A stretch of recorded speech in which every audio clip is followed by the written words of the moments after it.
Okay, so we got to talk about, man, keeping it West Coast. Yeah. You know what I'm saying? You are the official DJ for the one and only Bino Rideaux, and I hope I'm saying his name right. I feel like the name could just roll off the tongue however it roll. Yeah. Now, speak on going on tour with Bino, man. Talk about that experience, and what's the relationship like with Bino? Man, that's my brother, bro. Like, the relationship is closer than I thought it would ever be. You know what I'm saying? And, you know, the relationship I had with Drakeo, rest in peace. Rest in peace. I never thought I'd have another one like that. You know what I'm saying? And Bino definitely is somebody that's like a big brother. You know what I'm saying? And him even taking me on the tour and us making that happen meant the world. You know, and he'll even tell you we go back before the tours and shit too. But I think the talks we had on tour and that time we got to spend, knowing him a little bit more and me being able to open up about shit, and we had some deep combos, you know. And I just appreciate him because it's a lot of shit that I was going through, shit during the tour, and he just kind of made sure that I was comfortable. And because this tour, people understand, like, it takes a lot to do that. Like, fuck the shows, but just the traveling and the eating, the scheduling, it's like, it's a lot, you know what I'm saying? And for me, like I said, I'm not too much of a social person like that. So leaving my humble abode and being in hotels and doing all that shit, like, not only was he aware of my comfortability, but, you know, him and his team definitely just even my needs, you know, everything was perfect, it was smooth. And again, he just, the guidance that he had with me on that tour, the shit that he put me on game about, shit that he taught me, our chemistry just grew and the shows were lit, every city was lit. Obviously, there's shit that we can improve on as a team and For sure. everything, but For sure. That's a good dude though. And, you know, he introduced me to James Harden and shit. Like, Oh, shout out to that. took me out there and stuff, so, you know, Bino's cool. That's my guy though. Yeah, shout out Bino. So I mean, okay, so before the tour, when did you and Bino first connect? Damn. It had to be like I met Bino, I think, around like 2017, 2018. Oh, y'all been locked in for a minute. Yeah, because he, Kenneth Wynn, shout out to Kenneth Wynn. That's who even put me on the Bino. Like, Kenneth Wynn fucking press me like every day at AOD, like, yo, you gotta play this Bino shit. You gotta play Bino. And I'm like, I was always for it, but it would be to the point where I'm like, bro, like, let me just like really do my research on it. And from there, bro, it was lit. And been up ever since. I ended up meeting him. I honestly don't remember where me and him actually met. It might have been at the club or like a studio or something, but then we just from there, me and him was locked in. And this is around the era that like Roddy was coming up. Who else?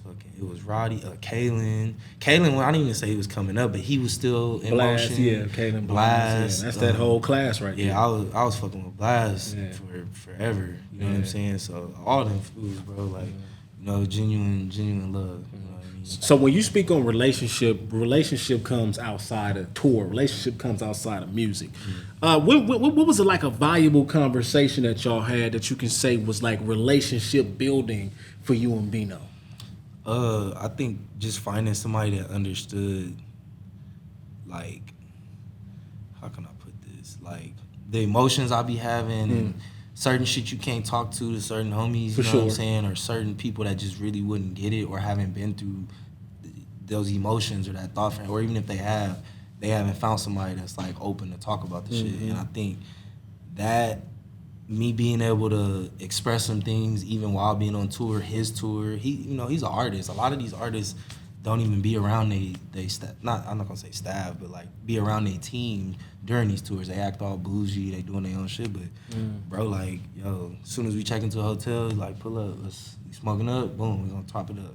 And it was just like every day, you know what I'm saying? And it could be the simplest conversation of like, I'm going through it with somebody, I'm going through it at the job, and you know, just even somebody listening, you know what I'm saying? And it was just genuine, you know? And like I said, I think we was talking off camera about reading energy and knowing that shit is real. For sure. And, you know, that's just what it was. Yeah. Bro, a solid dude. Shout out to that, man. And I remember Nipsey saying, like, what you value most is an honest friend. Yeah. Feel me? No matter how much money you get or how big you are, it's just that honest friend, like you said, somebody that you can always talk to and confide in, and you know, somebody that's gonna listen to you and not judge you. You know what I'm saying? So we gotta give a hell of a shout out to that, man, because that's big right there. How important is it to establish a relationship with somebody for you? Because we know relationships are everything. Yeah. You feel what I'm saying? So what were some very important relationships? We're going to jump into DJ Carisma because I know that's one of them. What's some very important relationships that helped you experience that this means more than just talking about business? That's a good question. Not only somebody like, of course, DJ Carisma, but I would say being around somebody like Diddy, his team. Who else? Damn. We hit him with a thinker, y'all. It's cool, you know what I'm saying? That's a good question because I don't want to just because it's a lot of people that I get guidance shit from. I would say Carisma, shit, because Carisma is the one who like when my mom passed, she really stepped up how she didn't even have to.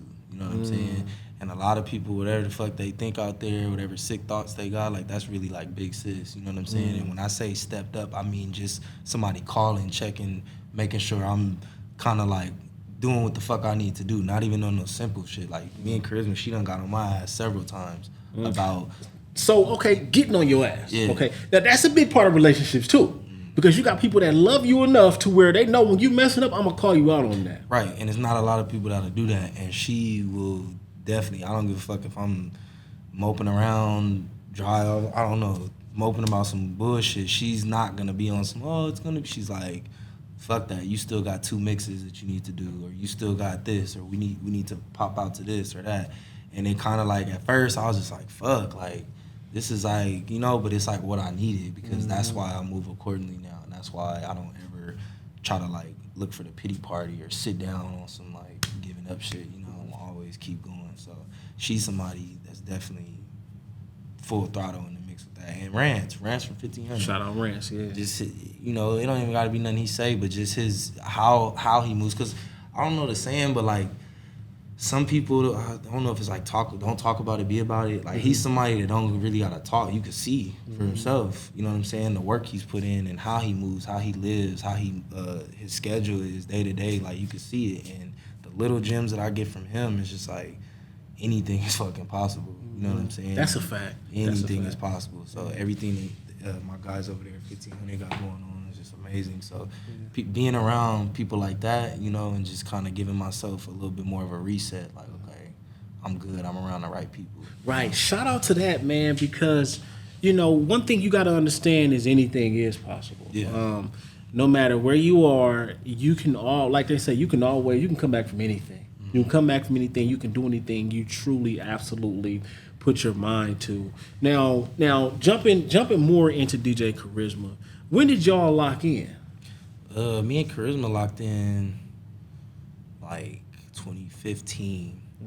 My homie Fluff from 1500, around the time that I was just, thugging around the studio, just kind of being around, I was DJing everywhere, like with them, and they were just like, bro, you need to lock in with like somebody that's like popping out here to get you more, kind of, with other shit going. Yeah, for sure. So Fluff is the one who was like, you need to tap into DJ Carisma.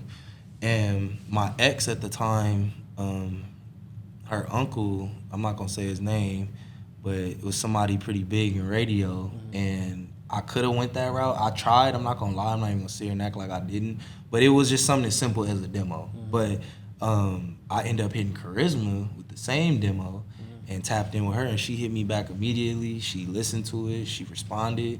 And I think she told me to send her another one. I sent that. And she invited me to come through to her studio, which was the original Young California studio. And from that day forward, bro, like, I swear to God, we've been locked in. And she's been, just teaching me a lot in this game. And then I've been watching her just growing up in LA, listening to her. So, you know what I'm saying? It was big for me and her to even tap in. So, man, that's hard. Now, speak on the Young California movement, man. This is something that you've been repping for the longest, bro. How proud are you to be a part of something like that and to make the noise that Young California has made? It's an honor. I'm very proud. I mean, I feel like we could be doing a lot more. It obviously was bigger back in the day. But I feel like once we get that communication down as a team and figure out what we want to do, but always Young California is representing the artists out here for sure. And at least that's what we're trying to do. So I just saying all that to say I see us doing more like concerts, like how we've done in the past, and just doing a little bit more for the artists. You know what I'm saying? But it's only so much we can do because That's a fact. you know what I mean. We only a small select of individuals. But yeah, man, shout out to Carisma, Drake Sinatra, DJ A-Man. You know what I'm saying? Vision, Cypress Marino. Cypress, hell yeah. Shout out brothers. to all of them. Hell yeah. Now, your uncle, Michael Mixon Moore, was a part of, was it 100.3 The Beat? Yeah. Okay, it was one of the original DJs. You have been blessed to be around, like, shout out your uncle DJ Dents for the Clippers. Yeah. You kind of came up in this. You feel what I'm saying? So when you look at who you working with today, the Dre Sinatras, you feel me, the DJ Carisma, all these people, how often do you think back to yourself like I'm really surrounded by real legends in this game? When I do sit back and think about it, it's like it's humbling because the journey that I had, I appreciate from where I started and where I am now because shit, I didn't even think I would even be taking the DJ shit serious, bro. Like I was understand debating if I wanted to hoop or shit, be a fucking firefighter type shit. You know, like I didn't know. And then when I slowly start seeing my uncle do this shit, I'm just like, yo, this shit is cool. And seeing the reaction from people and how he was mixing and the love for music, I think. I wanted to be able to, even if I wasn't DJing for a crowd, I wanted to be able to learn how to, you know, mix and blend and put songs together and put beats together and learn tempos. And, you know, I fell in love with that shit. And then it was only better once you got a crowd to fuck with you. You know what I'm saying? So. Growing up, I didn't see too much of my Uncle Michael actually physically DJing. It was just more of his history, you know what I'm saying? But dance, like, I watched him, like, wake up super early, crack it down, go to the radio station, come back, go to an event, do this. Right. And it's literally everything I'm doing right now. And I'm just, like, seeing that, I loved it then, and I love it now. So I'm just, like, watching him is just what molded me to even want to really take it full throttle because his schedule was just like gruesome, but it was everything he was doing was lit. Right. Now, speaking of schedule, we talked about a little bit of this off camera. Like I said, you're doing what you love, though. Yeah. Would you, this is a stupid question, Never. But how happy are you to be as busy as you are doing what you love? I don't know how much sleep you get, but I'm sure it's not that much. Yeah. But how happy are you to be doing what you love, but you are constantly busy? We all got a price to pay. It's cool, but you know, you gotta take care of yourself. And I'm one to talk. Shit, if you know me, motherfuckers that know me, I ain't had a bed in over like 3-4 years. Wow, that's a fact. Like, I ain't gonna go in on. Like, I could definitely get 3-4 beds right now. No flex. I just mean like, I choose to. I don't know. I live a life where I'm used to just kind of like quick little rest and wake up, on to the next. But I guess no Century or Serta for him. Nah, I'm talking shit, but I need to because that shit is starting to take a toll on my body because you got to get the proper amount of sleep and you know, rest, eating right, and all that shit. So like I said, I'm definitely in the process where I'm aware of like a lot of these things now. I'm trying to just slowly get into taking care of this shit. So yeah, man, sleep, rest is important. But sometimes you can't get. I mean, if the average club night ends nowadays, club ending at 2. If it's an after hours, that's not ending until about 4. Sometimes I've been in the after hours I'm not leaving the strip club till like 6 a.m. You know what I'm saying? I got footage, like real footage. I need to start putting these vlogs out. Bruh, wait a minute. Yeah. You got it's a video. Shout out J.Brock. I guess he don't get a lot of sleep. Bro is on the hotel bed on his knees asleep. I mean, if somebody can't record it, I'm like, look at this dude, bro. That's how I get though. Over there. Nah, bro. It just, I don't know. On tour, I didn't really sleep either. Like, not by choice, because I'm uncomfortable when I'm not in my setting. Yeah. Especially with sleep. Oh, yeah. But, bro, it just, with the scheduling, and sometimes you just can't, bro. You got to just, like, knock that shit out. Because sometimes if I've had scares where, like, I'm supposed to be at a club and I've overslept, and I wake up to my phone of like 1 million people like, where are you at? Yeah. Like, and I never want that to happen again. Like, I've had that happen probably like 2 or 3 times. Once at Penthouse and one time at Ballet. So, okay, was there any like type of repercussion because of that? Nah, like they are, one, they're aware and very respectful to my schedule and nigga resume and shit, but they know how on shit I am. So they were more concerned, like, yo, because I'm usually there like 15 minutes prior type shit. Like, and they were more so like, yo, Nigga, like, that's tough. Like, are you cool? Like, where you at? And I prepare. I have music and shit for the sound guys on the USB just in case. Okay. Any Professional. type of hiccups and shit. Yeah, Professional. there's a lot of shit that go on.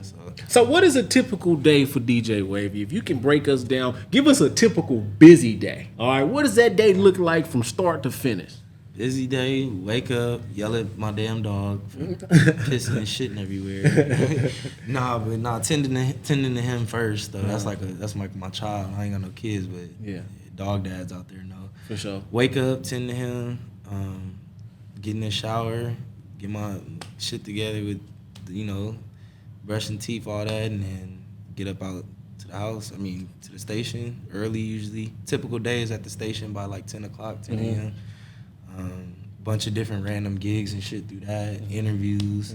You just had a random Rolling Loud, it might be a concert or two. Yeah. And then club scene starts typically around like 11 at night. Then told you it ends around 2. Strip club begins around like, 2-ish. I'll get there, certain ones around 3, and then it can go to that to 3 to 4 or 3 to 6. This nigga's living a 25-8 for real. It just depends on the day, man. So yeah. Honestly, but yeah, I don't know. It don't stop though. That's the real 25-8. Now, speaking of Rolling Loud, I saw you and DJ Carisma was there on behalf of Power 106 doing the interviews. I saw shout out to homie Scotty Suburban LA. Y'all did that Scotty. One. Did y'all got one in with Blue Bucks and all them? Yep. Okay, for sure. So how many times have you been to Rolling Loud? I performed last year with Drakeo. Okay. And so you got some experience. Yeah. That wasn't my first. I've been to Rolling Loud like personally twice before that. And then like I said, this one was the first one that I was actually, I can't say this is my second time working because again, me and Drakeo performed. Yeah. That was his last performance. I remember that. Yeah, I remember that. Yeah, so damn. When he physically touched the stage. So, yeah. So that being his last performance, when he passed and you had to think about like, damn, that was his last performance. Yeah.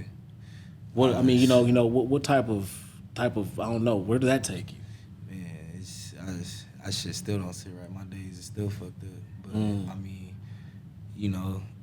Drakeo was another very, very solid dude, and me and him had a very different relationship that a lot of people I never showed, never talked about, nobody, but me and him had our heart to hearts too. You know what I'm saying? And shout out to that. He, we would get into it too. He would get on my ass about shit, and biggest thing with me and him was I wanted him to realize that he had somebody that actually cared. For sure. Know what I'm saying? I really, really cared about that motherfucker. So, losing him and a DJ losing an artist and having a relationship, it's different. That shit hit different. Yeah. So, and it wasn't even fuck the music. It was more of like a friend, you know what I'm saying? Yeah. And somebody that I've been around forever. Because Drakeo, a lot of people don't know, I reached out to him a long time ago when we first started rocking. And, I'm just like, I knew he had potential. He had it, man. Drakeo was for real, one of a kind, for real. Rest in peace to Drakeo.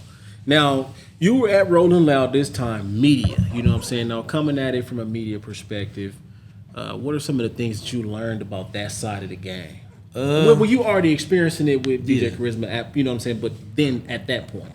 It was fun. You got to be ready. I'll say that because it was a lot of unexpected interviews that I got. You know what I'm saying? And that shit comes fast. You just got to be sometimes like you don't know who's about to walk up, facts. And you got to just be. And when it's game time, it's game time. And I think it helped me a lot with my anxiousness because I got like anxiety and shit. So like sometimes when I overthink, I get to like kind of tweaking out, tripping a little bit. But I think in that moment, with me going and feeling like nervous and shit, as soon as the cameras was on, as soon as everything was happening, everything flowed. You know what I'm saying? It was smooth. So that shit was good. It was a good experience. All the artists was cool. Yeah.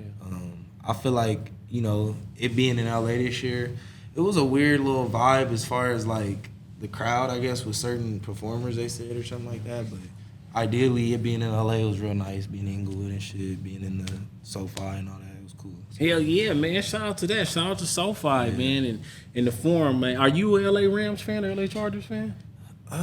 He's not. He took too long. He took way too long. I'm a Chargers fan now. Dayon. You know what I'm saying? Shout out to homie Dayon. So, yeah, exactly. So I am now, but other than that, nah.